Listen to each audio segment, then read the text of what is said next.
Welcome back to episode 7 of Inside Franklin Athletics. I'm Jake Trueblood, your host as always, here with my co-host, Nick Wilson. How you doing today, Nick? I'm doing great today, Jake. How are you? Not too bad. I'm ready for this special episode. So today, we've been waiting to do a football episode, and today we finally got my teammate, John Shepard, on here. He's kind of been running back, tight end. And how you doing today, John? I'm pretty good. How are you guys? Not bad. Not bad? I almost feel like I should join the football team now. Yeah, we got to get all three of us on there. We'd love it. So I already said that you're kind of a tight end, running back. We call you an H most of the time, which is like a tight end that's not right on the line. Yeah. What's it like being that utility guy that is able to, plug in at running back, plug in at tight end, maybe even play some defense? What's it like being that utility guy? I grew up playing running back, and then, of course, last year I was at tight end. Tight end, if I could catch the rock, it'd make it a lot better. But, if you watch the Whiteland game, missed touchdown, it's not very good. But running back, I like giving holes for Titus. He's done really good this year and stuff like that. And Definitely. just helping them out and stuff like that. And then sometimes running the ball, getting 3 or 4 yards on a carry if they need it. Yeah, I will say it's great being able to block sometimes with John. He's a great guy to combo block with. I always talk to Trueblood before a block. Hey, missed that catch. Still got the dub, though. Just saying. You're right. There you go. So John, you're a close friend of Drew Byerly. Yes. And you were a freshman his senior year, so you didn't play a whole lot with him. Correct. But obviously you played a lot with Clay, and you played all last year with Reed. What's been the difference between the three quarterbacks? Like, have you had to adapt at all between the three? Well, honestly, Drew, I wouldn't count him in the three. I'd replace him with Max. Max, though, I grew up playing with Max my entire life. Our group, we played extra, we played in tournaments and stuff throughout, Custer Baker in the middle school. So, I was just used to him. He was used to me. Reed, it was, me and him, he was a senior. He was he played safety the year before. So really it's the two other ones, Reed and Clay, it's just really experience that that we really don't have, the chemistry and stuff. I'd say I have a little more with Clay than I do Reed, but I think Reed has more experience than Clay did for high school. Yeah, that makes sense. But you're saying that just being able to mesh is the most important thing for you, just being able to mesh with that quarterback. That makes a lot of sense because, Max Clark isn't playing quarterback anymore, but playing quarterback for that long, I'm sure you guys would have that kind of connection. Yeah. you guys have been together for my whole... who knows how long. I remember, let's see, my sophomore year, your guys' freshman year, when you guys played Whiteland, and that was the first game your class had ever lost. Yeah. We lost 2 games that year. Martinsville also. They beat us too. So, Yeah, and you guys have played against each other from when you guys were little until 5th grade. Wait, you guys had a team in 5th grade, right? Or was it 6th grade? 6, all the way until 6. You guys have just been the class of 2023 as a whole has just been a dominant class athletically, and it's great to kind of have that push to be a senior and have all these great juniors, and we've got a lot of good seniors too, but have all these great juniors kind of being able to back us up. That's been awesome. So and you guys had some pretty intense training over the summer, as I understand. Yeah, it was pretty hard. Yeah. Definitely. So what did you do to separate yourself from everyone else, training wise? Well, I wouldn't call this separating because swim team, they're every day. But Monday, Wednesdays, Fridays, we were up, most of us in the weight room before school, and then some of us if you didn't have a sport, it was during baseball, basketball seasons when we did it. Yeah, it was during that time. Since I had basketball, so sometimes I wouldn't make it in the morning, and because of that reason. But most of us, Trueblood, he was in there every day. A lot of the sophomores were in there every day, and they were just morning workouts, and some went after school too to lift. So that was a huge thing because we Like really, we haven't been like strong about that in the past, but that and then Clay and some of the wide receivers would go and we'd work out on the field and stuff like that. So yeah, I'd agree that. I mean, I would say this year, in all offseason, I would tell people, they'd ask us how our team was going to be this year, and the one thing I would say is, in my 4 years, a team has not worked harder to prepare in the offseason, in my opinion. And that's not like a knock on any former class, because I mean, my sophomore year, Drew's class, the class of 2019, they worked really hard. But a team as a whole has not worked harder, in my opinion, than this team, because we've had so many sophomores, step up. Somebody like Lance Jones, Connor Voris, those people that are playing a lot now, Jacob Dinkins being that. I think everybody as a whole just decided to get in there and get to work. And, I mean, that's what's going to drive the program forward. Yeah, I say that. And then a big thing from that is the bond between our team got a lot closer from all of that stuff. Definitely. Yeah, I would say definitely the chemistry would help. I say our bond from last year compared to this year has just gone up enormous. Oh, 100%. Yeah, and it really helps when you have seniors that really, really care and they want to help every other person. Definitely. And this junior class that works really hard, and then a sophomore quarterback who'll get all the sophomores to come and train their butt off to succeed. Yeah. Yeah, I think Clay is set up for success, and I think we can be really successful closing out this year, but I think Clay is set up for success the next 2 years as well, especially next year with, I mean, your guys' class being so strong, and he'll be a junior, which is just more experience, more skill, more size. So he's definitely set up to have a really good year next year. Yeah, he seems like a very good leader, even with these new additions like Max and Tristan. Definitely, he can get them in the right spot to get you guys to success. Good thing too that'll help him quarterback. He's not playing another sport, I don't think. So he has that whole all season, Which to go. I mean, him and his dad probably will. I mean, his dad was a former college football player, quarterback. I mean, people say his dad was maybe the best quarterback Franklin's ever had. So yeah, there would be a strong debate, John Pinnock and Drew Byerly on that. That's a good one. That'd be a good one. It's kind of like Michael Jordan and LeBron James. We should get both of them on the show and just have them go back and forth and debate or something. Yeah, they're both too nice for that. And Clay's only a sophomore, so his next 2 years, he's got so much room to grow. Yep. Yeah. And with a good coach McClure, he's been there. He's been a coach for. I mean, he was John Pinnock's coach. I think he told me 42 years or something like that. Oh, That's wow. insane. So it's crazy. And the good development that this Franklin program has had ever since Call's taken over has been really great. So, in your opinion, in these last few years, how has the run game evolved for Franklin since you were a freshman? Maybe because I'm sure you remember, like, even middle school, how the high school was. How has it evolved in your opinion? Honestly, I think it's run game before I was in high school was Coach Reese for what was it, 2 years? Yeah, I think he came. He was there. Call's first year was your seventh grade. Yeah, I mean, during my sixth grade below, I mean, Coach Reese is there, and they ran what they run the triple option. They ran the triple option, which I don't know how many times you're gonna pass on that. So I mean, the run game, I'd say, honestly, is getting better, but has gone down from Coach Reese because I mean he was 90% of the time. Coach Call, I think the run game. I mean, I like it better. I think it's kind of balanced. I agree. I mean, with Drew, they threw for so many yards and also rushed for so many yards. So I think he likes to, balance them out. Run game these past 2 years in my high school career have been kind of over. It's been more run than pass. So, I mean, with a good O-line, I mean, if you have a good O-line, you can do a lot of things. So, run game, it's helped a lot. Yeah, but also with middle school to high school quarterbacks can throw it a whole lot easier than middle school quarterbacks. Oh, yeah. I think we're talking about the high school team and how it was before we got there. The triple option was...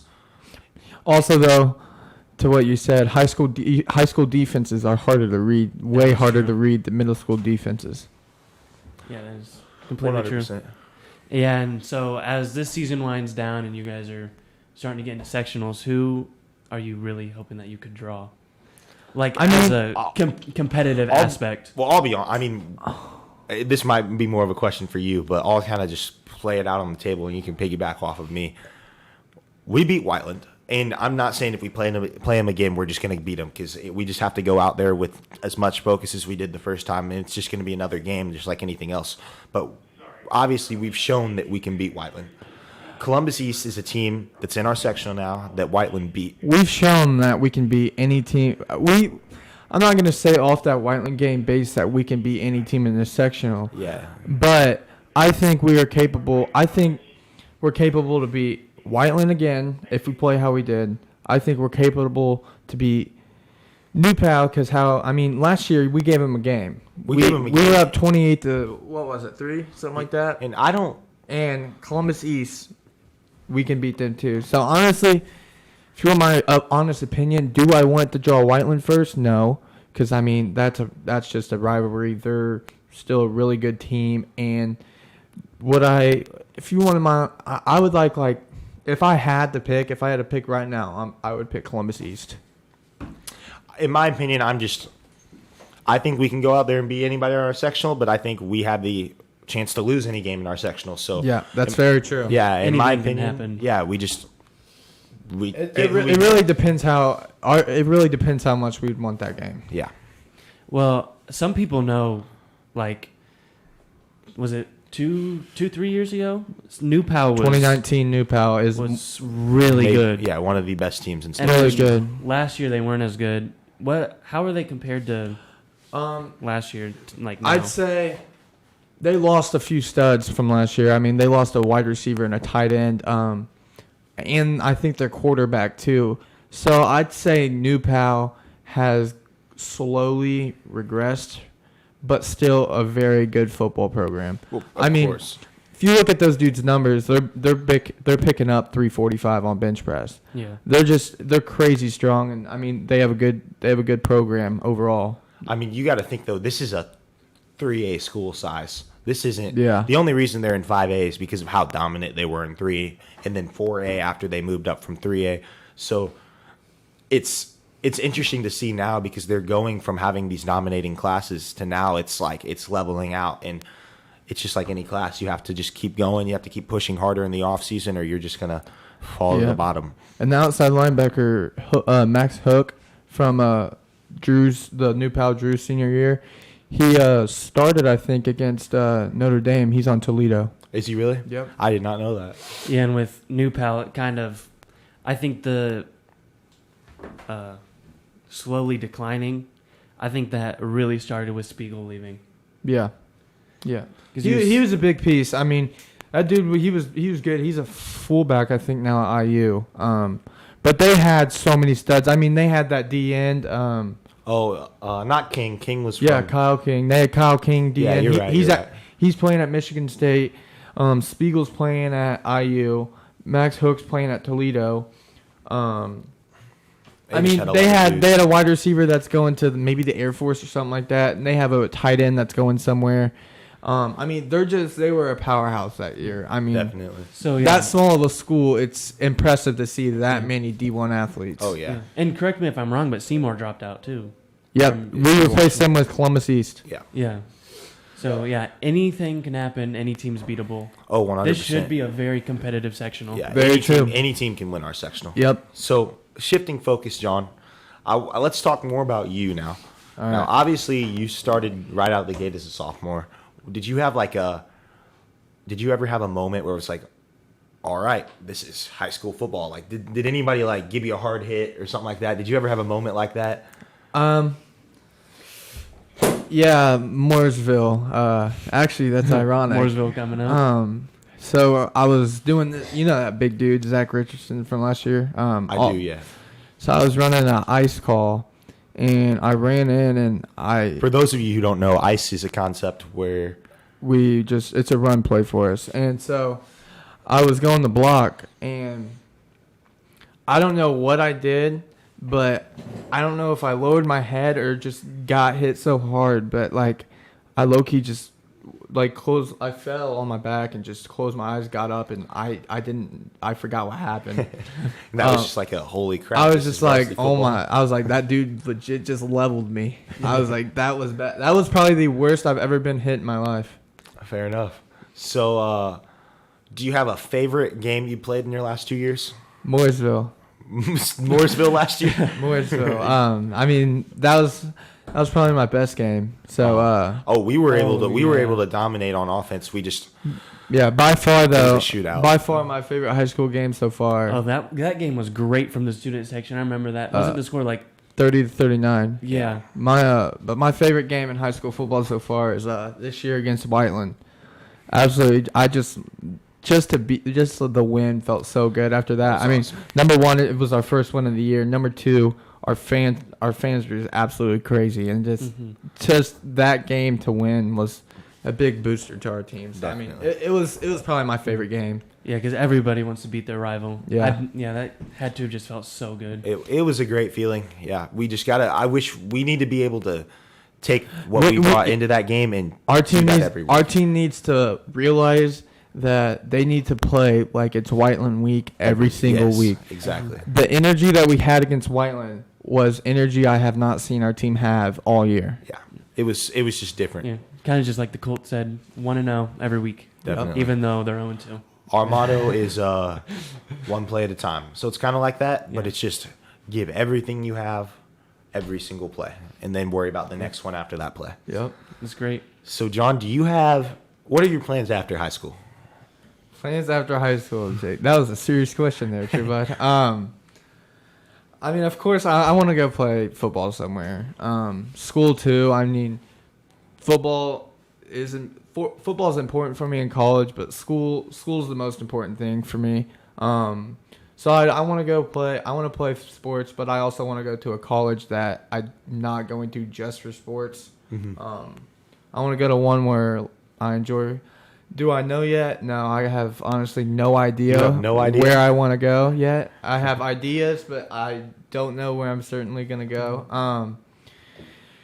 But I want to go. I'm sports management. My mom actually told me I'd be good at that forever, and somehow I listened to her, and now I want to do that. But that's probably my thing that I want to major in right now the most. But I mean, it can obviously change. I'm only a junior. Definitely. I mean, those emails will start rolling in pretty soon if they haven't already. Yeah. Get those Twitter texts coming.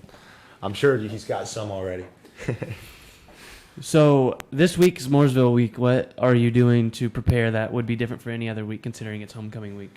I mean, honestly, just because it's homecoming week doesn't mean you got to prepare differently. I mean, we're still preparing like we do every single week. I mean, we've had struggles with weather this week, so that's a big downer on that. I mean, yesterday we had we got a lot done, but we had to kind of shorten practice. It is a big week, but just because it's homecoming week, we're not going to prepare differently, and he's not going to change up stuff just because of that. Mooresville's a really good team. I mean, they've put up some big numbers. Plainfield, they put up 63. Greenwood, they put up 70.